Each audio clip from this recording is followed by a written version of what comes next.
Kalau bersama-sama Tuhan kan kita selalu bisa pakai cerita terjelek apapun itu sebagai pelajaran, sebagai motivasi buat orang-orang, pengingat juga. Mau nanya, aku tuh bingungnya karena kan banyak yang mau ditanya ya. Tips muda sampai umur segini juga tuh pengen nanya, cuman jangan, itu nanti aja bisa chatting sendiri. Oke.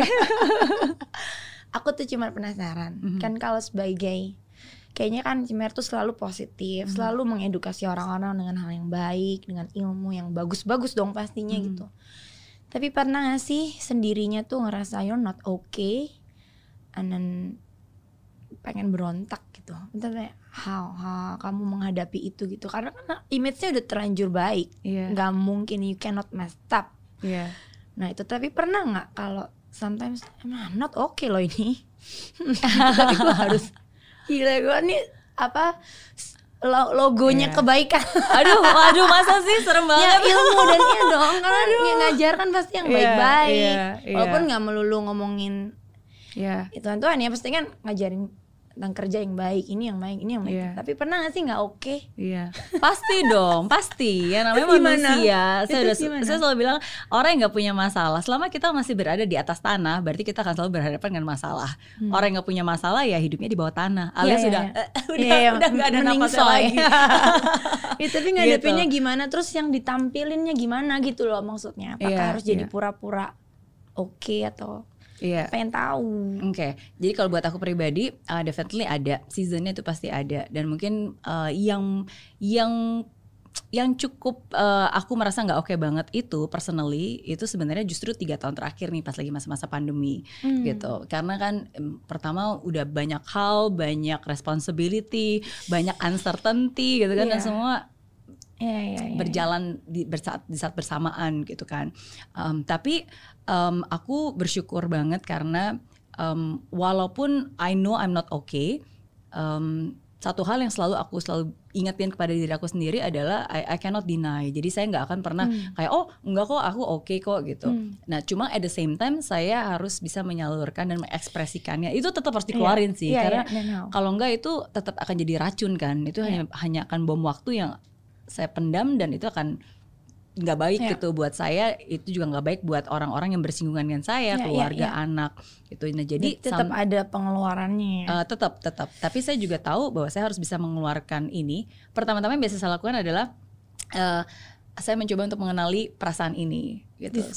Di scan dan diteliti. Contohnya kayak sedih. Misalnya sometimes kadang-kadang ada momen-momen dimana kayak saya kayak tiba-tiba kayak nangis aja gitu, sedih. Saya nggak pengen nangis, tapi it's just so much pain gitu kan. Nah cuma saya berusaha menganalisa ini sedihnya apa ya? Apakah ini kecewa atau sebenarnya khawatir gitu. Jadi dengan saya mulai memahami ini perasaan apa, triggernya apa, dan salah satu cara saya sih pada saat itu saya keluarinnya lewat journal. Jadi mulai dari pandemi, mulai dari 2021 lebih tepatnya ya, 2020 kan waktu itu masih proses banget lah. Tapi 2021 Januari itu the first time I'll start journaling. Jadi di halaman pertama itu saya tulis bahwa I'll start journaling again, karena saya ingin mencatat semua proses ini, karena saya yakin suatu hari ini bisa menjadi testimoni dan pengingat saya juga gitu. Dan saya percaya ya pada saat itu untungnya memang saya udah lebih mendekatkan ya Tuhan, itu caranya Tuhan lah untuk saya bisa lebih berproses dan dengerin sermon dan kenal dia kan. Jadi ya I'll just do journaling lah. Semua saya keluarin di situ. Jadi ngeluarinnya ketulisan. Ngeluarinnya di situ. Gitu. Ya, jadi terus lumayan. Is it help? Oh, definitely. Bukan hanya it helps ya, tapi ketika sekarang saya berada di titik ini dan saya lihat lagi tulisan saya dan bagaimana how vulnerable and how saat itu ya, saat yang kayak waktu ini nggak banget rapuh banget gitu kan. Ya tapi itu membuat saya bersyukur karena ya dia selalu ada kan. Di saat sulit kita, di saat kita ketawa, dia nggak pernah ninggalin gitu. Jadi I'm glad karena saya menuliskan itu. Jadi bisa karena ya. itu jadi kekuatan buat saya. Yap. Dan semoga suatu saat itu juga bisa jadi kekuatan untuk siapapun juga yang. Jadi kapan dong rilis bukunya Ah, sih? enggak. Itu enggak akan pernah dirilis. Enggak. Itu jurnal. Penonton kecewa kan, kirain bisa lumayan.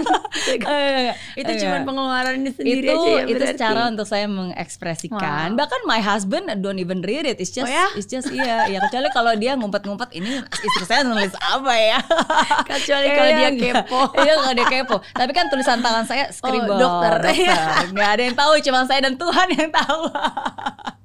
Iya. Tapi itu cara, itu cara yang at least buat saya mengenali dan mengeluarkan, itu cara yang buat saya aman sih untuk saya bisa mengeluarkan itu. Thank ya, you udah kasih ide.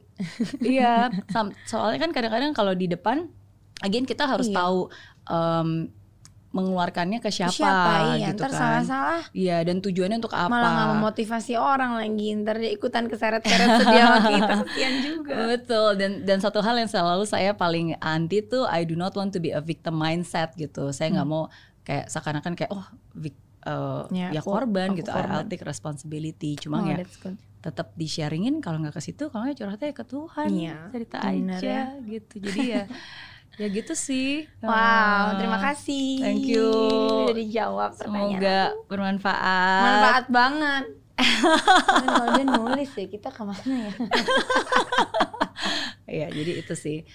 Thank you sekali lagi Giselle udah berbagi cerita. Sama-sama, terima kasih buat sesinya di sore hari. Aduh, sesi. Aku tuh selalu seneng ketemu orang yang menurut aku diberkati oleh Tuhan, banyak perkenanan, karena itu kan nular pasti. Amin. Ke kita semua, ke siapapun yang mendengarkan. Mudah-mudahan ya, karena kan kita pada akhirnya di dunia ini ya hidup cuman bisa itu aja ya, bermanfaat buat orang lain. Even mungkin dari cerita hidup yang mungkin kalau orang dunia lihat mengerikan sekali hidup orang ini gitu. Tapi kalau bersama-sama Tuhan kan kita selalu bisa pakai cerita terjelek apapun itu sebagai pelajaran, sebagai motivasi buat orang-orang, pengingat juga, mungkin juga jadi ini ya, motivasi mungkin kalau sama-sama ada yang lagi jatuh, oh berarti ada harapan nih.